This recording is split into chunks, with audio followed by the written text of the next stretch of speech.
Depuis plus de 30 ans, Leclerc rassemble les acteurs de terrain qui agissent au quotidien en faveur de la transition énergétique. Ce sont des associations, des collectivités, des entreprises, des organismes de formation. Après avoir inventé le métier de conseiller info-énergie aux côtés de l'ADEME au début des années 2000, nous voyons dans la création par la loi de transition énergétique du service public de la performance énergétique dans l'habitat une reconnaissance bienvenue de nos efforts continus en faveur de l'intérêt général. Mais c'est aussi un défi que nous sommes prêts à relever pour être à la hauteur des enjeux et des attentes en termes de qualité de service pour les usagers, d'économie d'énergie et de production renouvelable supplémentaire, mais aussi de création d'activités et d'emplois qualifiés et porteurs de sens pour nos jeunes, et aussi pour la sortie des ménages modestes de la précarité. Plus que jamais, Leclerc est prêt avec ses adhérents à faire en sorte que les contraintes climatiques et énergétiques deviennent des opportunités pour nos territoires et leurs habitants.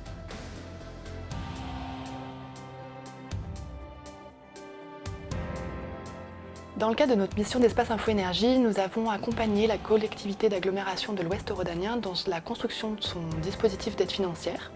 Nous avons donc créé avec eux un outil qui s'appelle l'éco-passeport rénovation.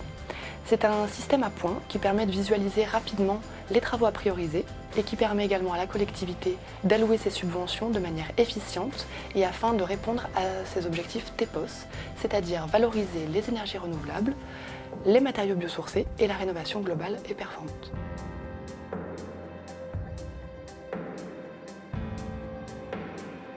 Vous êtes donc à la communauté d'agglomération de l'Ouest rhodanien, à Tarare exactement.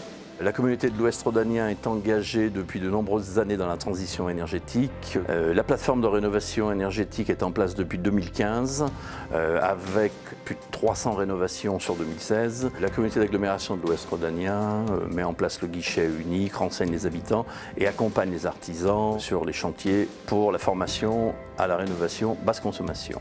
Autre élément concernant notre dynamique TEPOS, on est bien sûr engagé dans une politique forte de développement des énergies renouvelables.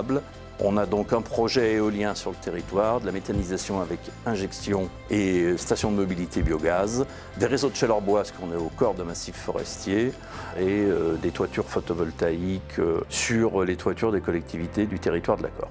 Voilà l'engagement principal de l'accord dans la transition énergétique depuis de nombreuses années.